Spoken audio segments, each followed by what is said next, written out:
Las opiniones y comentarios vertidos en este programa no son responsabilidad de TV Azteca, sino de quien las emite.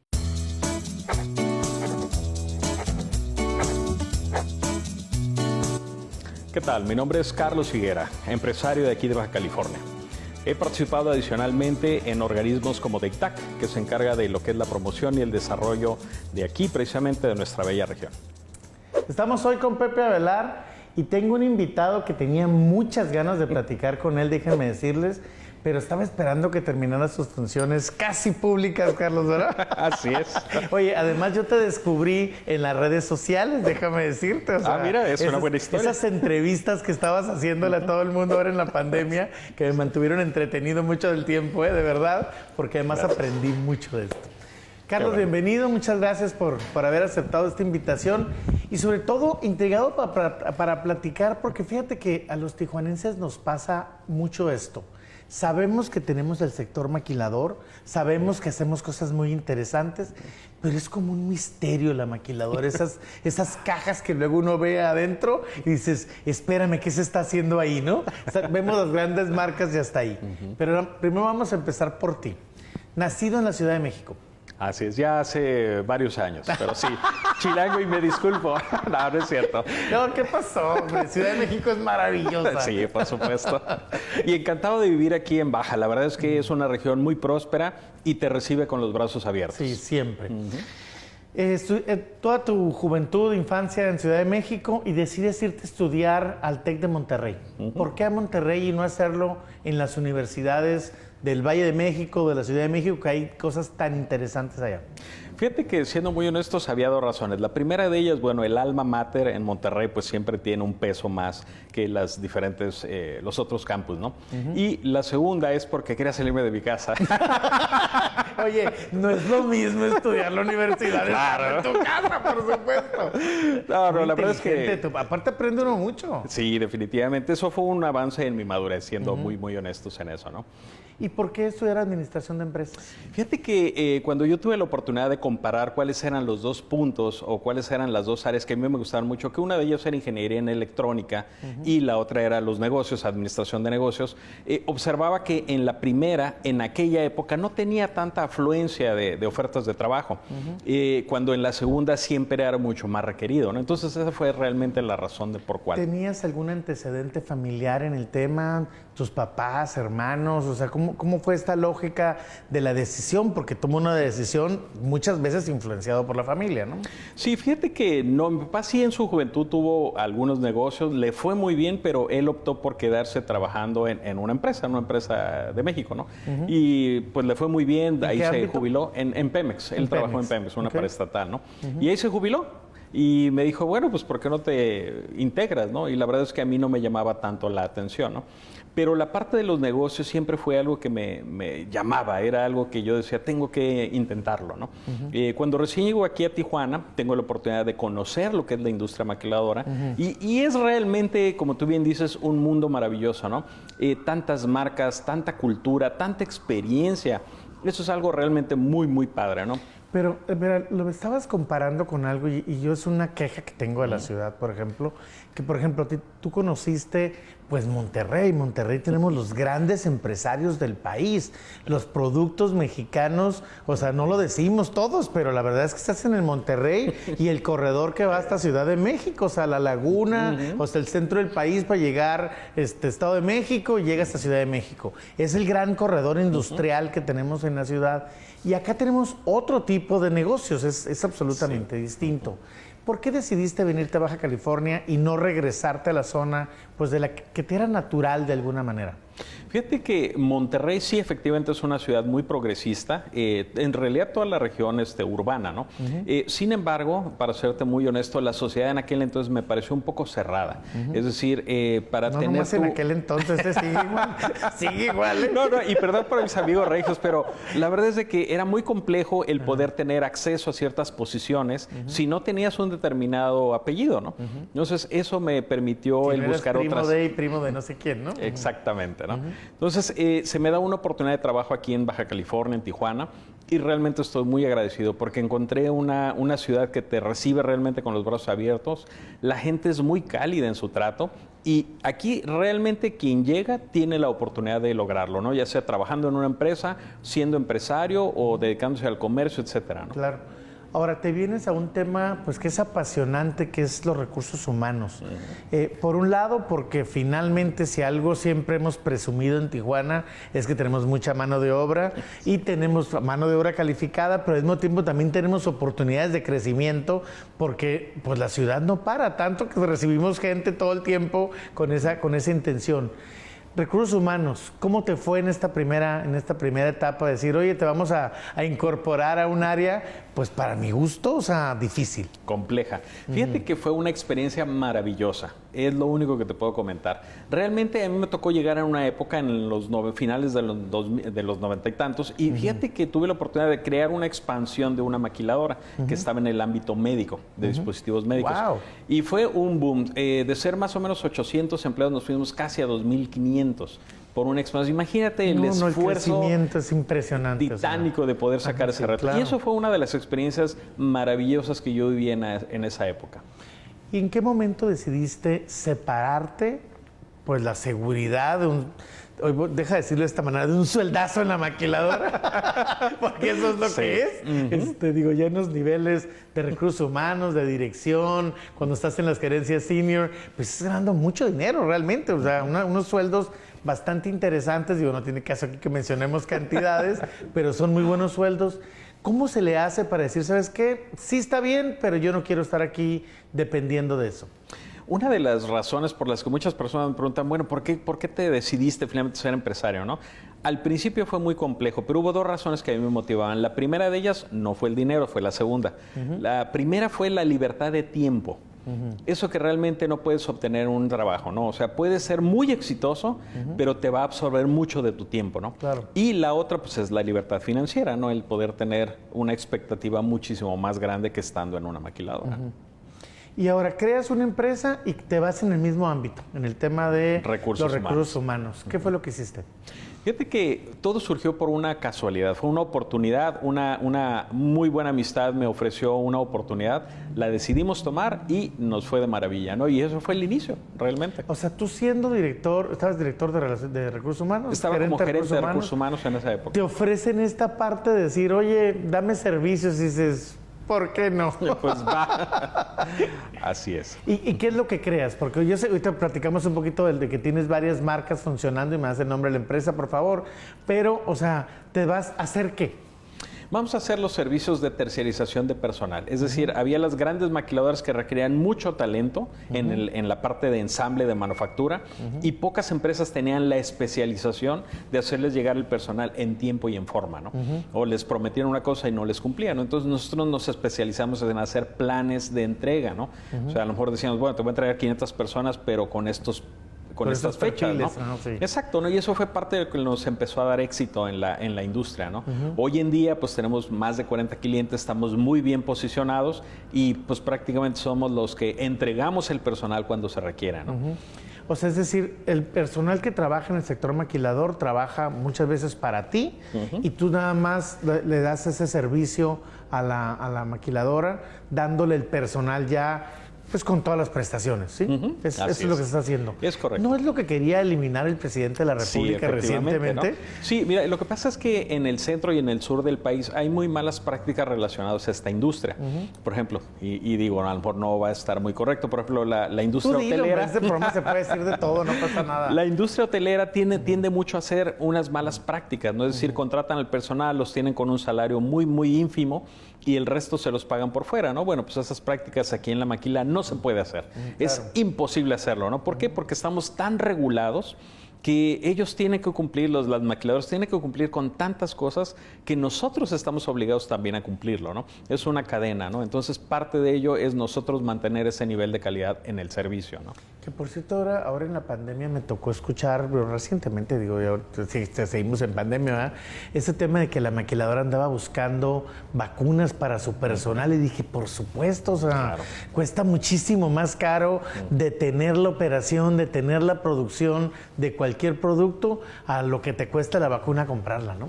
Sí, es correcto. Fíjate que ahí dentro de lo que es las asociaciones, tanto AIMO, que es la parte de los industriales de Otay, e Index, se juntaron para ir a negociar precisamente en México la adquisición ya de manera privada de estas vacunas, ¿no? Y al parecer fueron exitosas esas negociaciones, ¿no? Entonces la industria, lo que está buscando la industria maquiladora es proteger al personal, en lugar de esperar a ver cuándo el gobierno puede tener disponibles estas dosis, ¿no? Ahora, empiezas en el área de subcontratación y ahora ya estás en otros servicios. Digo, no ahora, tienes ya rato en este tema, haciendo otros productos dentro de tu misma empresa como un corporativo, ¿no? Sí, ¿Son diferentes marcas? Son diferentes marcas porque los servicios son diferentes. Parte después de lo del personal, lo que nos empezaron a pedir los clientes es, ¿sabes qué? Oye, pues ya me tienes a la gente, pues tráeme al supervisor, tráeme al de calidad y pues haz tú el ensamble o el subensamble del producto, ¿no? Entonces, primero lo hacíamos en la planta de los clientes hasta que vimos que el espacio era un problema, ¿no? Entonces dijeron, pues llévate el producto afuera, ¿no? Entonces rentamos una nave industrial y empezamos a hacer nosotros esos procesos. Hacemos un producto por especificaciones de un cliente. Así de simple, ¿no? Entonces, en esto pues ya tenemos una variedad de clientes, ¿no? Y hemos hecho desde home breakers, los breakers que van en los paneles eléctricos, hasta reinspección y reparación de equipo electrónico, you name it. Tenemos también hasta a Haynes le hemos hecho algún tipo de reorganización de sus productos, ¿no? Yo me doy cuenta que son muy cuidadosos con sus estándares, son muy cuidadosos con los procedimientos, son muy cuidadosos con la calidad de tus servicios que les proporcionas y al menor error, adiós. Al menor error. A veces dices, y haces hasta involuntarios los errores. Digo, hay problemas de ineficiencia, pero muchas veces involuntarios. ¿Te ha tocado alguna situación que digas, ¡ah! La regué aquí bien sabroso? Sí, por supuesto, claro. Sí, por supuesto. Claro, digo, te mentiría si te dijera que no. Claro. La verdad es que al principio de cuando iniciamos este negocio tuvimos un descalabro muy fuerte, ¿no? Estábamos trabajando, y voy a decir la nombre de la empresa, estamos trabajando para Panasonic, ¿no? Y tuvimos un descalabro. Ya no está de todas maneras, ya ¿no? no está, ¿no? Prácticamente. No, todavía sigue, pero ya una operación muy pequeña, ¿no? Y tuvimos un descalabro muy fuerte, ¿no? Para mí fue un aprendizaje muy doloroso, pero muy bueno, ¿no? A partir de ahí entendimos que no podemos crecer exponencialmente, tenemos que hacer un crecimiento mesurado. Porque creciste muy rápido y no pudiste abarcarlo. No, la operación no pudo absorber ese crecimiento y eso fue parte de lo que nos pasó. Entonces, tanto financieramente como en la parte del talento, el equipo, o sea, llegan tus procesos y los estiras al máximo y ahí es donde pasa un problema, ¿no? Con el paso de los años, hemos seguido creciendo, no en el mismo ritmo que crecimos en aquella época, pero muy estable, ¿no? Y claro. todos los años nos superamos, entonces ha sido algo muy Sí, positivo. te hablaste de un número de 40 maquiladoras, 40 empresas con las que estás proporcionando servicios. Imagínate, es una operación monstruosa. ¿Cuánta gente? Estamos prácticamente arriba de 4,000 empleados entre las diferentes maquiladoras. Ay, nomás quiero ver las nóminas. Sí. Nomás quiero ver las hojas de nómina. Con eso deja tú pagarles con ver la hoja de la nómina. ¿Sabes qué es lo más grave? Ver todos los impuestos que se relacionan con esto, ¿no? Obviamente la carga patronal por parte de IMSS y demás. Híjole, realmente es una labor titánica el cumplir con todos estos diferentes frentes, ¿no? Ahora, hablaste de un tercer ámbito de la empresa. O sea, tienes esta parte de contratar personal, la parte de contract manufacturing, de la maquila como tal. ¿Cuál es la tercera área de tu empresa? Nos dedicamos a desarrollar software específico para recurso humano, es decir, apps en tu teléfono que te dan toda tu información que requieres. Personal. Por ejemplo, digamos, tu nómina, tus horas extras, tus vacaciones, alguna carta que ocupes para la visa o para la guardería, cuál va a ser el menú del comedor, cómo va mi uniforme. O sea, tienes tu departamento de recursos humanos. La administración en la palma de tu mano. Tú como persona, porque es para los trabajadores, supongo, correcto, ¿no? Sí, así. O sea, para que ellos digan, mira, necesito, presiónale, pide, quéjate, y demás. Se me perdió la credencial, pues aquí la pido. Ya se me perdió la bata, pues aquí pido otra, ¿no? No he visto el recibo, no tengo aquí los comprobantes. Lo veo. Así es. Oye, qué Entonces, interesante. eso facilita la labor del recurso humano, ¿no? Me refiero al departamento de recursos humanos, ¿no? Y para el empleado es una forma rápida de hacerse llegar de la información. No tengo que ir y pedirla. Aquí en la palma de la mano la puedo pedir en el momento, ¿no? ¿Y son apps especializadas por empresa o es una app general? Es una app general. Esta app en particular se llama Mi Kiosco y lo que hace se integra con cualquier software como los más conocidos aquí en la industria y te entrega la información hacia el empleado, ¿no? Mira qué interesante. Ahora, te dio el gusanito de la representación, porque lo tengo que decir de esta manera. O sea, no todos los empresarios, no toda la gente relacionada con la empresa en lo general le da por la representación de los propios empresarios. Uno, porque es tiempo. La realidad es que estar en los organismos empresariales te quita tiempo, le quita tiempo a tu familia, le quita tiempo al crecimiento del negocio.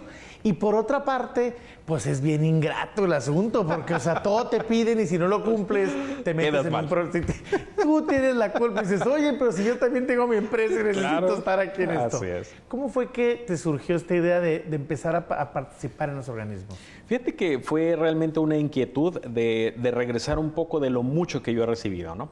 Este organismo en el que estoy participando actualmente se llama DEITAC, ¿no? Es un organismo que se encarga de... Desarrollo Económico Industrial de Tijuana, AC. Exactamente, ese mero, ¿no?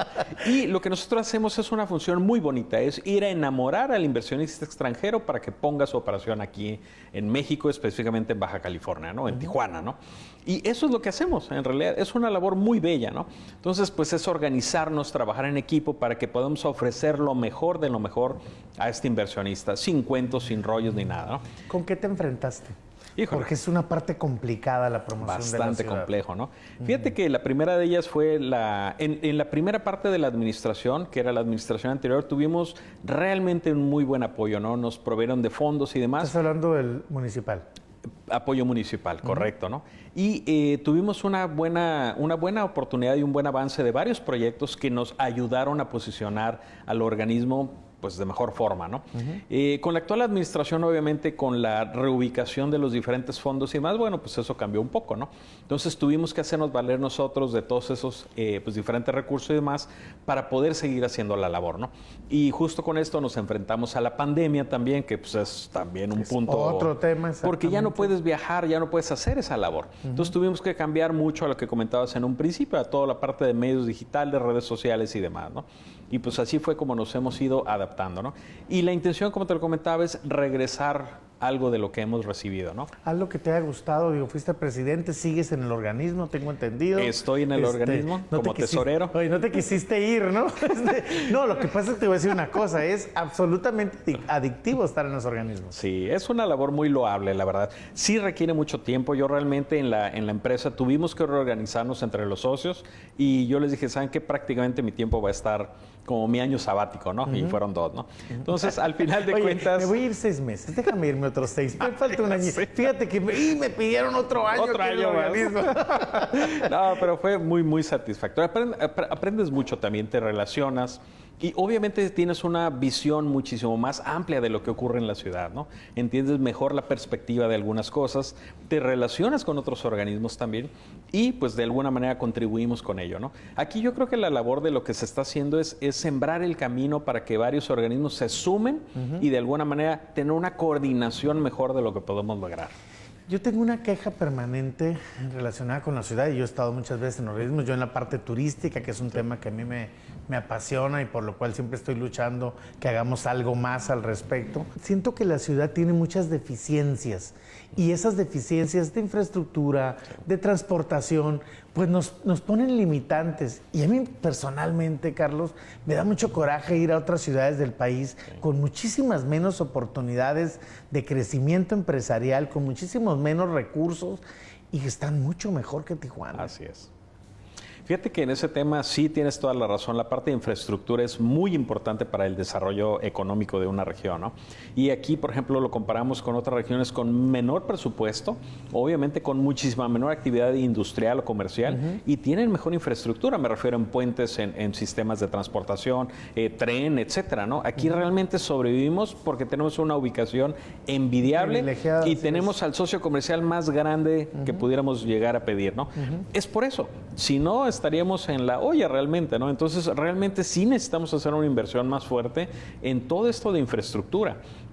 Obviamente aligerar los tiempos de traslado de un lugar a otro, mejorar... La movilidad es por supuesto. Oye, y luego, por ejemplo, mueves un camión con mercancía y todo se te va de un lado para otro, o sea, es terrible eso, ¿no? Por la cantidad de... La veces logística es una locura. Es una locura, ¿no? No, y la otra es el movimiento del personal, que También supongo es que un tú tema. sufres mucho con Claro, ello, ¿no? por supuesto. Transporte caro, transporte malo y además tardado, ¿no? O sea, Así es. Sí, pero la infraestructura de la ciudad entiendo que es compleja, digo, no es lo mismo viendo Mexicali, por ejemplo, que es un valle donde tienes todo plano. Aquí realmente pues tenemos Upon Hills, no, o sea, tenemos valles y picos, ¿no? Entonces es complejo bajas, construir. bajas, así es. Sí, entonces tienes que dar la vuelta a todo eso y eso viene a agravar precisamente la parte de los traslados, ¿no? Pero el problema del personal, digo, le hemos dado muchas vueltas en cuanto al traslado, el cambiar horas, buscar como otros horarios que sean quebrados, etcétera. Pero aún así la gran mayoría de las maquiladoras entran y salen a las mismas horas, ¿no? hora, claro. Entonces eso hace un embudo impresionante en todos los sistemas, ¿no? Sí, fíjate que el otro día estaba platicando ese tema de, oye, es que playas, por ejemplo, ¿no? El hecho de que tengamos una calle y voy a hacer un segundo acceso, que yo no sé por qué la gente no lo gusta y todos vamos al el único acceso. Digo, yo no vivo en playas, pero tengo muchos amigos allá. Digo, pues si pasa lo mismo en Otay, pasa lo mismo en Santa Fe, pasa lo mismo en el Terán Terán. O sea, estamos exactamente igual porque tenemos nuestros cuellos de botella perfectamente delimitados, ¿no? Y ya hay por dónde hacerlo. Y para eso me lleva un tema de los organismos empresariales que me gustaría que me dieras tu opinión. En relación a la presión para hacer proyectos de largo plazo a nuestras autoridades. El CDT es el organismo de aquí que se encarga precisamente de, primeramente, crear esos proyectos y después impulsarlos junto con el gobierno, ¿no? En los diferentes niveles, ¿Ya ¿no? estás participando en el CDT también? Participamos nosotros como de ITAC. Ah, como de ITAC, Así ok. es. No, es que ya te veía de presidente del CDT. Si quieres ahorita, de una vez te armamos campaña. No, de una vez vamos armando el tema. No. No, yo creo que el CDT realmente es un organismo muy importante, ¿no? Creo que la parte de coordinación es mucho de lo que nos hace falta, ¿no? Los planes existen estos proyectos, pero a veces el gobierno no toma la conciencia de que se tienen que crear en tiempo y forma, ¿no? Es parte de, ¿no? Pero yo creo que sí existe esa labor, sí está ahí, hay que empujar un poco más para que obviamente el gobierno haga su parte. Tienes que combinar el negocio, relaciones personales, familia, tienes 2 hijas, ¿cómo le haces en este balance? Porque a veces nomás se los pregunto a las mamás, digo, es que la mamá, porque es más como... No, pues los papás también le sufren al tema, ¿no? ¿Cómo le haces? Es complejo. Mira, yo creo que parte de lo que tenemos que hacer nosotros los empresarios es tener muy claro cuáles son nuestras prioridades y que aunque no tenemos todo el tiempo disponible para cada una de estas diferentes actividades, cuando menos cuando lo tengas, hacerlo al 100%, ¿no? Por ejemplo, yo en lo personal, para mi tiempo, ahora sí que de familia o de pareja, soy muy celoso, ¿no? Y procuro, ese sí, llevarlo al pie de la letra, ¿no? Porque es importante, no puedes ser exitoso nada más en un ámbito de tu vida. O sea, siendo empresario, sí, muy bueno en eso, pero ¿y todo lo demás qué? Entonces tienes que alcanzar a balancear. Termina reflejándose en lo que estás haciendo, definitivamente. Correcto, así es. Algún día la factura te llega, ¿no? Entonces, eso es parte de lo que tenemos que hacer, ¿no? Igual con los hijos, uno debe estar ahí al pendiente. Digo, en este caso, mis hijas están fuera, ¿no? Ellas no viven aquí. Tienes 2 hijas, ¿verdad? Tengo 2 hijas, ya están ellas grandes, ya son señoritas, y pues ellas viven en Los Ángeles. Digas, ¿no? Que son grandes, que no tienen 18 años, 19 años. No, hombre, qué grande van a estar. Todas requieren al papá y diciéndoles cosas. Claro, eso sí, eso que ni qué. Pero así es. ¿Qué le recomendarías a los jóvenes que quieren impulsarse? Porque mira, una de las cosas que me pasa, yo soy maestro universitario hace pues ya 22 o 24 años creo que tengo ya no sé, entre la maestra porque estuve un tiempo, luego me salí, luego volví a entrar. 2 veces he salido de la universidad, de la UABC, y en otras universidades, pero primordialmente en UABC. Y yo veo, por ejemplo, que la mentalidad de repente, los que están estudiando, tiene mucho que ver con emplearse en algún lugar y no estar en la parte empresarial, no el desarrollo de estos, de productos y de empresa, pues que finalmente tú lo acabas de decir, te dan otra visión. ¿Qué le recomendarías a los jóvenes que dicen, a mí me gustaría ser como Carlos? Yo creo que lo más importante es vencer el miedo. Esa es la primera parte, ¿no? Si tú tienes un sueño, una visión, eso es lo que debes de perseguir, no debes de claudicar en ello, ¿no? Debes de ser muy enfático en eso, ¿no? Y no dejarte vencer. Eso es lo más importante al final de cuentas, ¿no? Y lo segundo es tener mucha visión de lo que quieres lograr. ¿Encontrarías algún primer camino que los jóvenes tengan que seguir según tu perspectiva, según lo que tú has aprendido, para de ahí abrirse camino? Porque digo, tú me acabas de decir, mucho entusiasmo, o sea, sí estar muy enfocado, pero pues ¿por dónde empiezo, no? Fíjate que hoy en día ya hay muchísimos influencers, hay mucha información en internet que te permiten obtener esa información, ese consejo de cómo iniciar, ¿no? Pero yo creo que lo más importante, como en cualquier cosa, es: tienes ese sueño, crees en él, aviéntate. No hay otra. ¿Y vas a sufrirla? Sí, la vas a sufrir. Pero pues al final de cuentas el premio es muy satisfactorio. Para terminar, Carlos, porque ya terminamos el programa, déjame decirte, se nos va esto rapidísimo. Platícame una experiencia, y creo que con eso podemos cerrar, que para ti ha sido lo más satisfactorio en todo este camino que has seguido. Te cambiaste de ciudad, no conocías a nadie, vienes a trabajar, creas una empresa. O sea, ¿qué te deja todo este proceso que tú has vivido? Que yo creo que es la historia de muchos, y me incluyo, tijuanenses que hemos llegado y pues que nos adoptó esta tierra. Por ahí había una campaña promocional que tenía Tijuana Innovadora que decía, soy un tijuanense nacido en, y luego decías en qué estado, qué ciudad, Sí, ¿no? así es. Finalmente eso es lo que somos, ¿no? Yo creo que, Pepe, fíjate que es una muy buena pregunta. Lo que uno debe de estar siempre es muy agradecido con lo que uno ha recibido, ¿no? Yo creo que todo este cúmulo de experiencias, lo que debe de ser al final es ver cómo uno puede regresar parte de lo que uno ha recibido, ¿no? Finalmente, el éxito que uno pueda llegar a tener en el ámbito que sea, uno debe ser agradecido y regresar parte de lo que uno ha recibido, ¿no? Eso es algo que a mí en lo personal me ha funcionado en el ámbito de los negocios y demás, y creo yo firmemente en ello. Carlos, muchísimas gracias, y creo que con esto me voy a quedar al final del programa, esta parte de regresar lo que uno recibe, porque uno a veces dices, no, ¿para qué participo en organismos? ¿Para qué estoy proponiendo cosas? ¿Para qué hago cosas públicamente cuando pudieras estar perfectamente encerrado en tu negocio, siguiendo haciendo negocios y no tener 40, sino 50 operaciones? Pero es una gran diferencia participar, ¿no? Definitivamente. Y si no lo hacen a través de un organismo, lo pueden hacer a través de sus universidades o a través de algún ente que sea, que promueva algo. Por ejemplo, ahorita, y digo ya nada más para concluir, estoy participando junto con lo que es precisamente el Consejo de Tijuana Innovadora en la parte de reflexión. Y lo que busca este ejercicio es acercar información de calidad para que las personas puedan primeramente votar y segundo que voten con la información correcta.